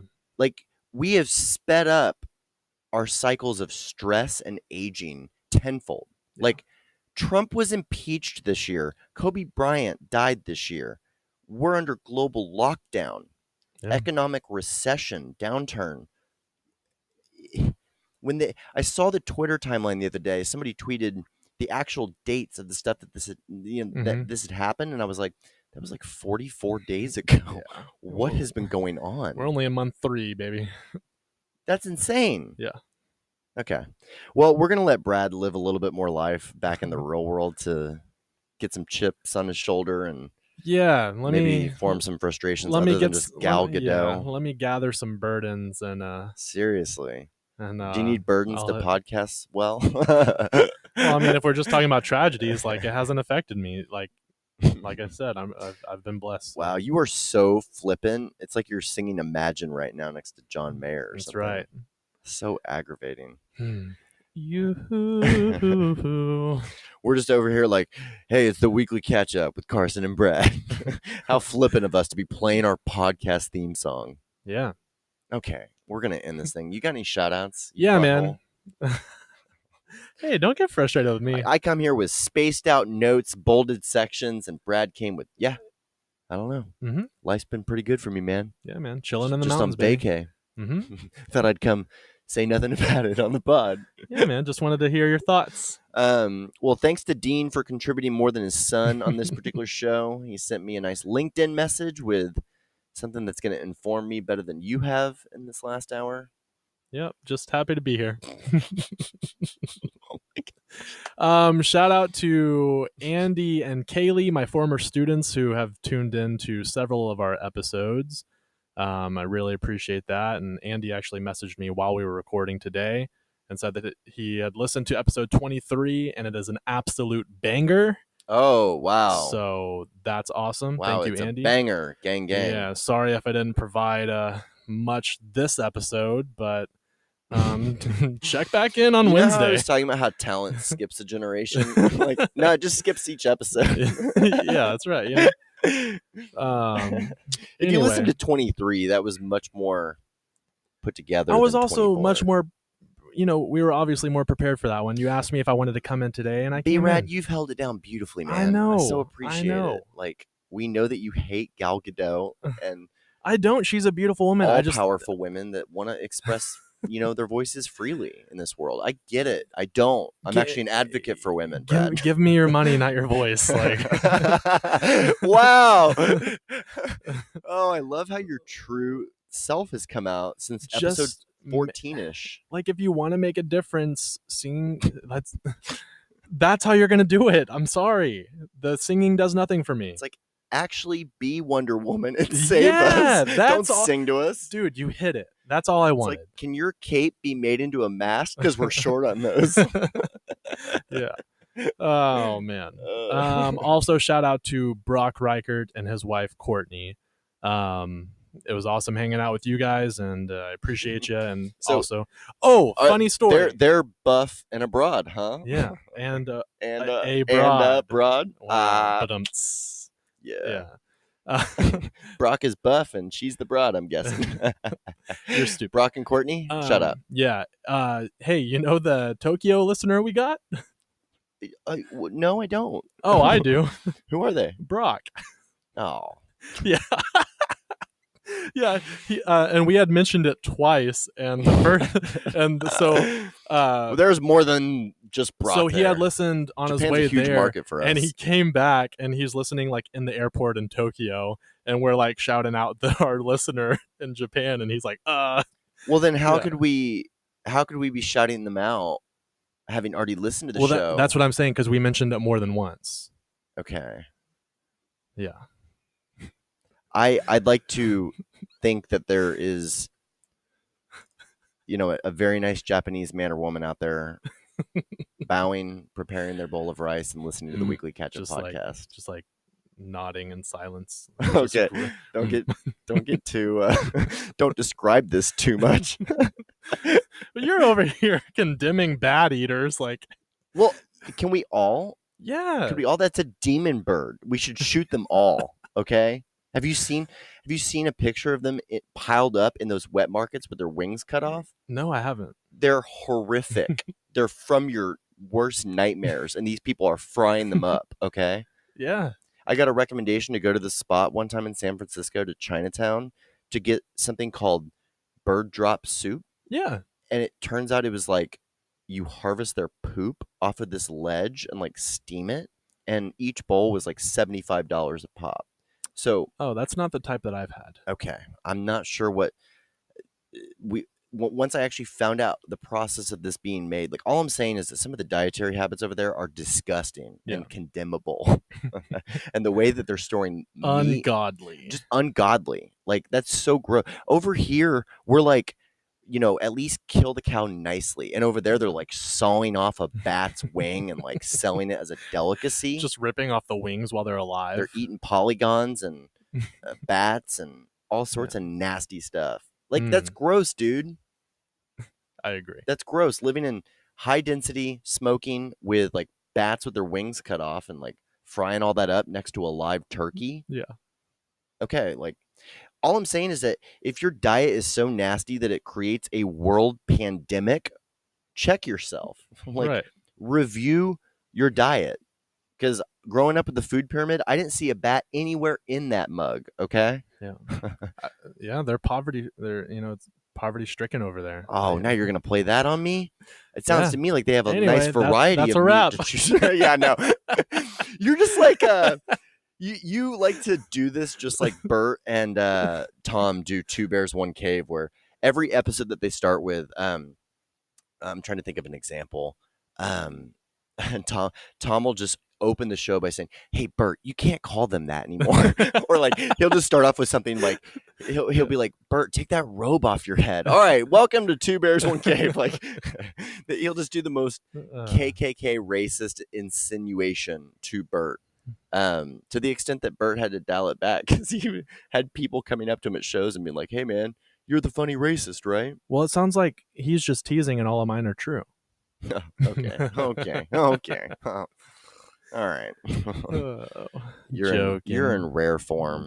I don't like Vacation Brad or the tail end of Vacation Brad. What? You I'm just pulled it getting out of me, man. You crumbles. wanted a show. This is what you get. Let me pull a ketchup out of you. I'm trying to squeeze every last bit of ketchup out of this bottle, and Brad's just going. He's just doing that nasty, like, crusty squirt at the end where, like, the ketchup's kind of hardened and congealed. It's like, can we get a new bottle over here for these tots? Anything for our tater tots, baby. All right, man. Those are my shout-outs. Who do you got? Shout out to my terrible father for tweeting all those photos of me. Oh, yes. That like was lovely. I told him, I said, could I murder you for, first of all, having all those photos just ready to go. Like, I woke up and saw this, like, forepain on Twitter, and I'm like, goodness, like, I didn't realize that all these childhood photos were just readily available. They're over there in Plano with, like, AI, like, hey, pull up Hamburglar circa 2006. Like, here you go, Mr. Gibbons.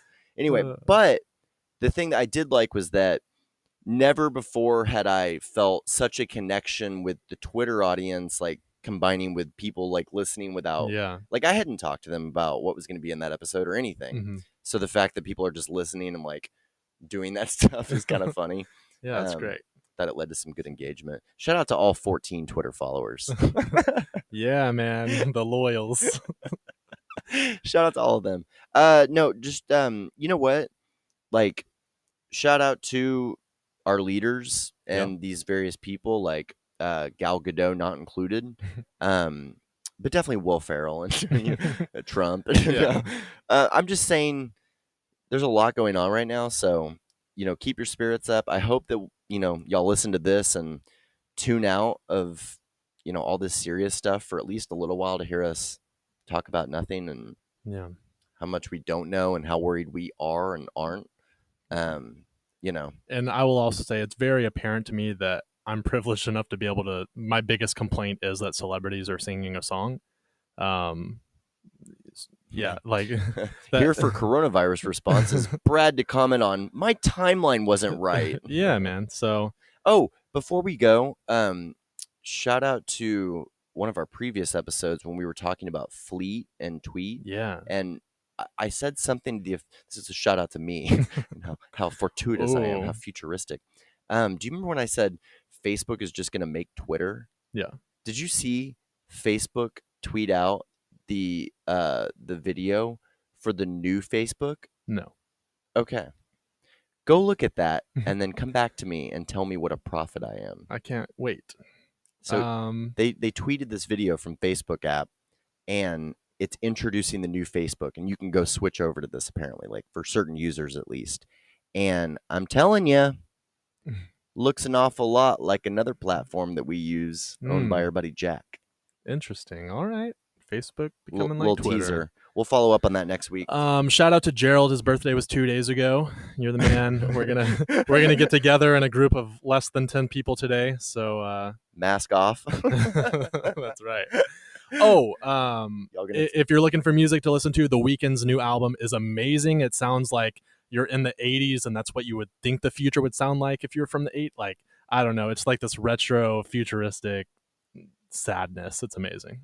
It's like you're alone with your mask on. Yeah. Like the first song is called All Alone, so I couldn't think of like a better quarantine album to listen to. I'm like, skip to the track called No Bread.